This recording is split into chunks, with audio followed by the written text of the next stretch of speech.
చంద్రబాబు గారు అంటేనే technology, technology అంటేనే చంద్రబాబు గారు. ఇది మనం చెబుతున్న మాట కాదు. దేశంలోని పెద్ద పెద్ద నాయకులు కావచ్చు, పారిశ్రామికవేత్తలు కావచ్చు, అనేక సందర్భాల్లో చెప్పారు. టెక్నాలజీని వినియోగించడంలో చంద్రబాబుతో వేరొకరు పోటీ పడలేరు అని అనేక సందర్భాల్లో చెప్పడం జరిగింది. సరే, రాజకీయంగా విమర్శించే వాళ్ళు ఆయన విమర్శించవచ్చు తప్ప ఆయన చేసిన పనులను మాత్రం విమర్శించలేరు. ఇప్పుడు తాజాగా మరొక నూతన విధానానికైతే శ్రీకారం చుట్టారు. డిజిటల్ విప్లవానికి ఆంధ్రప్రదేశ్లో తెరదీశారని చెప్పవచ్చు. గతంలో చెప్పారు, వాట్సాప్ ద్వారానే పౌరులకు సేవలు అందించడానికి ప్రభుత్వం కట్టుబడి ఉందని గతంలో చెప్తే చాలామంది నమ్మలేదు. వాట్సాప్లో సేవలు ఏంటి, ఆల్రెడీ వాట్సాప్ ఉంది కదా, వాట్సాప్తో ప్రభుత్వంలో వచ్చే సర్టిఫికేట్లని వాట్సాప్లో ఇస్తారా ఏంటి అని చెప్పి చాలామంది భావించారు.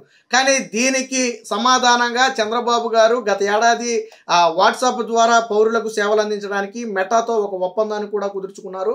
దానిలో భాగంగా ఈరోజు అధికారికంగా రాష్ట్ర వ్యాప్తంగా ఈ వాట్సాప్ ద్వారా పౌర సేవలను ప్రారంభిస్తున్నారు.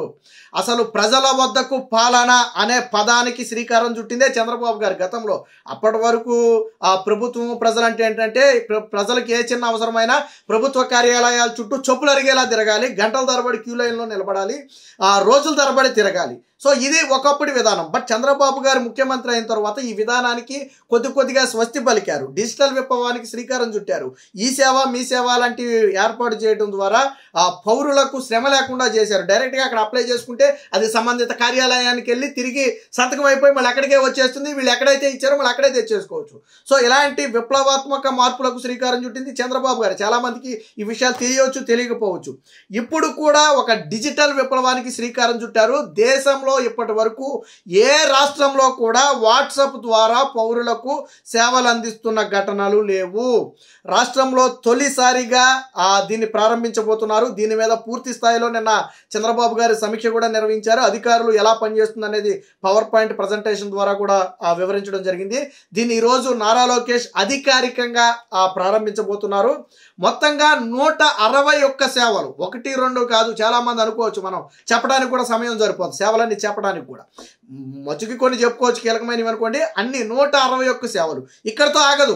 మరిన్ని ప్రభుత్వ సేవలు తర్వాత దీనికి యాడ్ అవుతాయి. ఎందుకంటే ఫస్ట్ దీని పనితీరు ఏంటి, ఇందులో ఏమైనా లోటుపాట్లు ఉన్నాయా, ఎలాంటి సమస్యలు ఎదురవుతున్నాయి అనేది పరిశీలించాల్సి ఉంటుంది. కాబట్టి తొలి దశలో 161 సేవలను అయితే ప్రారంభించడానికైతే శ్రీకారం చుట్టారు. మొదటి దఫాలో కొన్ని శాఖలకైతే దీన్ని అందుబాటులో తెచ్చారు. ఒకటి దేవాదాయ శాఖ, ఇంధన శాఖ, ఏపీఎస్ఆర్టీసీ, రెవెన్యూ, మున్సిపల్, ఇలాంటి కొన్ని శాఖలు అయితే ప్రస్తుతానికి ఇందులో ఉన్నాయి. తరువాత మిగిలినవి కూడా ఇందులో యాడ్ చేస్తారు.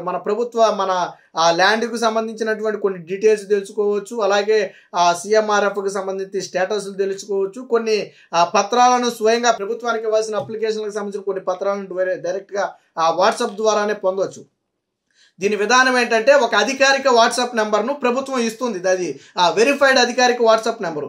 సో ఆ నెంబర్కి మనం మెసేజ్ చేస్తే దేనికోసం చేసామనే దానికి సంబంధించి అక్కడ కొన్ని ఆప్షన్లు వస్తాయి. మనకు కావాల్సిన ఆప్షన్లు ఎన్నుకున్నప్పుడు మనం డేటా ఎంట్రీ చేయాల్సి ఉంటుంది. కొన్ని కాలమ్స్ వస్తాయి, పేరు, ఫోన్ నెంబరు, ఆధార్ నెంబరు, ఇలాగా కొన్ని ఇంకా మనం ఏదైనా ఎంటర్ చేయాలంటే దీనికి సంబంధించిన కొన్ని కాలమ్స్ వస్తాయి.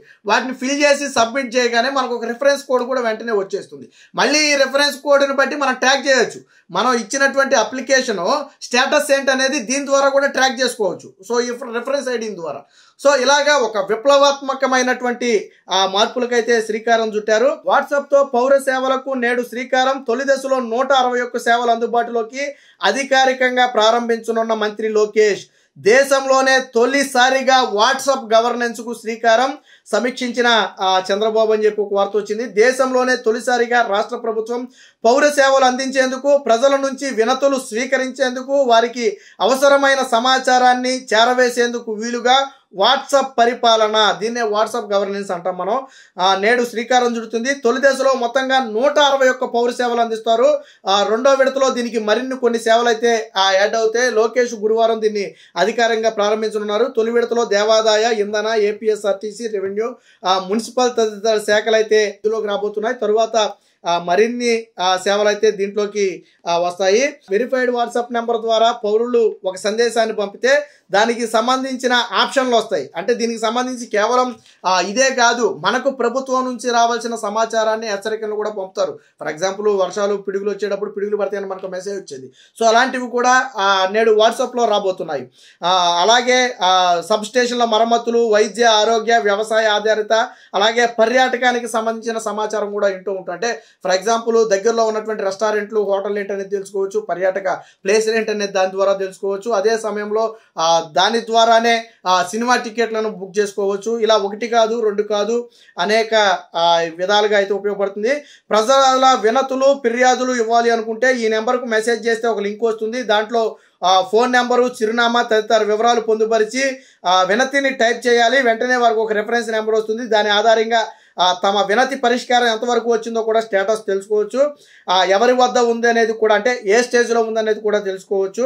ఇక ప్రభుత్వ సంక్షేమ పథకాలు, అభివృద్ధి కార్యక్రమాలకు సంబంధించిన అర్హతలు, ఆయా పథకాల ద్వారా కలిగే లబ్ధి తదితర అంశాలన్నింటినీ కూడా దీని ద్వారా తెలుసుకోవచ్చు. సాధారణంగా ఏదైనా ఒక పథకానికి ఎవరు ఎలిజిబుల్, ఎవరు ఇన్ఎలిజిబుల్ అనేది చాలామందికి తెలియదు, ఎవరైనా చెప్తేనే కానీ. ఇలాంటి వాటిని కూడా ఈ వాట్సాప్ సేవల ద్వారా అయితే తెలుసుకోవచ్చు. దీంతోపాటు రాష్ట్రంలోని పర్యాటక ప్రదేశాల సమాచారాన్ని వాట్సాప్లో తెలుసుకోవచ్చు. సినిమా టికెట్లతో సహా, వసతి గృహాలతో సహా అన్నిటినీ కూడా బుక్ చేసుకోవచ్చు. అలాగే దేవాలయాల్లో దర్శనాల స్లాట్లు, వసతులు కూడా బుక్ చేసుకోవచ్చు. విరాళాల వంటివి కూడా దీని ద్వారానే డొనేట్ చేయవచ్చు. అంటే A to Z ఈ వాట్సాప్ ద్వారా ఇది అది అని లేదు, మీరు ఫిర్యాదులు ఇవ్వచ్చు, సమాచారాన్ని తెలుసుకోవచ్చు. ఎవరికైనా మీరు సహాయం చేయాలంటే దీని ద్వారా చేయొచ్చు. ఒకటి కాదు, రెండు కాదు. ఈవెన్ CMRF లాంటి, ముఖ్యమంత్రి సహాయ నిధి లాంటి దాన్ని కూడా సాధారణంగా దాని స్టేటస్లు ఏంటో చాలా మందికి తెలియదు. మనం అప్లికేషన్ ఇచ్చిన తర్వాత ఆ రెఫరెన్స్ నెంబర్ను బట్టి దాని స్టేటస్ ఏంటనేది మన ఆధార్ నెంబర్ కొట్టి స్టేటస్లు కూడా తెలుసుకోవచ్చు. అది అప్రూవ్ అయిందా లేదా, ఏ స్టేజ్లో ఉంది, అమౌంట్ వస్తుందా లేదా, ఎప్పుడు వస్తుంది, ఇలాంటి వివరాలన్నీ కూడా దీని ద్వారా తెలుసుకోవచ్చు. ఇక దీంతో పాటు కొన్ని సర్టిఫికేట్లను కూడా పొందొచ్చు. OBC సర్టిఫికేటు, EWS, అలాగే ఆదాయ సర్టిఫికేటు, అంటే ఇన్కమ్ సర్టిఫికేట్ కూడా దీని ద్వారా పొందవచ్చు. అలాగే నో ఎర్నింగ్, ఇలా వివిధ శాఖలకు సంబంధించిన అనేక సర్టిఫికేట్లను వాట్సాప్ ద్వారా పొందవచ్చు. ఇక CMRF స్టేటస్ తెలుసుకోవచ్చు. అలాగే విద్యుత్ బిల్లులు, ఆస్తి బిల్లులు, ఇంకా ఇతర ఏదైనా బిల్లులు మన ప్రభుత్వానికి కట్టే ఉంటే వాటిని కూడా దీని ద్వారా కట్టవచ్చు. ఇక రెవెన్యూ శాఖకు సంబంధించిన ల్యాండ్ రికార్డులు, వివిధ సర్టిఫికేట్లు పొందవచ్చు. APSRTC ticket booking, cancellation, journey tracking service, ఇలా ఫీడ్బ్యాక్, ఇలా A to Z అన్ని సేవలు కూడా దీని ద్వారా అందబోతున్నాయి. ఖచ్చితంగా ఇది ఒక విప్లవాత్మకమైనటువంటి మార్పు అని చెప్పొచ్చు. అంటే ప్రజల వద్దకే పాలన అనే దానికి ఇది ఒక నిదర్శనం. ఇప్పుడు మన రాష్ట్రంలో మొదలైంది, మీరు గుర్తుపెట్టుకోండి, ఈరోజు చెప్తున్నాను. తరువాత దేశానికి ఇది ఆదర్శంగా మారి ఇతర రాష్ట్రాలు కూడా దీన్ని అనుసరించబోతున్నాయి. ఇప్పుడు ఇది సక్సెస్ అయితే ఖచ్చితంగా దీని విధి విధానాల ద్వారా ఇతర రాష్ట్రాల్లో, ప్రతి రాష్ట్రం కూడా ఇప్పుడు డిజిటల్ విప్లవానికి తెరదీస్తుంది. సో ఇతర రాష్ట్రాలు కూడా దీని ఆధారంగా వారి రాష్ట్రాల్లో కూడా పౌర సేవలు ప్రారంభించబడతాయి.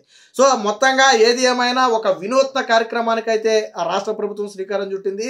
ఇక మీదట పౌరులు కార్యాలయాల చుట్టూ తిరగకుండానే దాదాపుగా 161 సేవలను కేవలం ఇంట్లో కూర్చుని వాట్సాప్ను వినియోగించి తెలుసుకోవచ్చు, లేదా మీకు కావాల్సిన పత్రాలను కూడా పొందవచ్చు. దీనికి అదనపు సేవలు మళ్ళీ విడతలు అయితే యాడ్ అవ్వబోతున్నాయి. ఏది ఏమైనా మొత్తంగా చంద్రబాబు గారి విజన్ ఏంటనేది దేశం మొత్తానికి మరొకసారి తెలిసేలా చేశారు.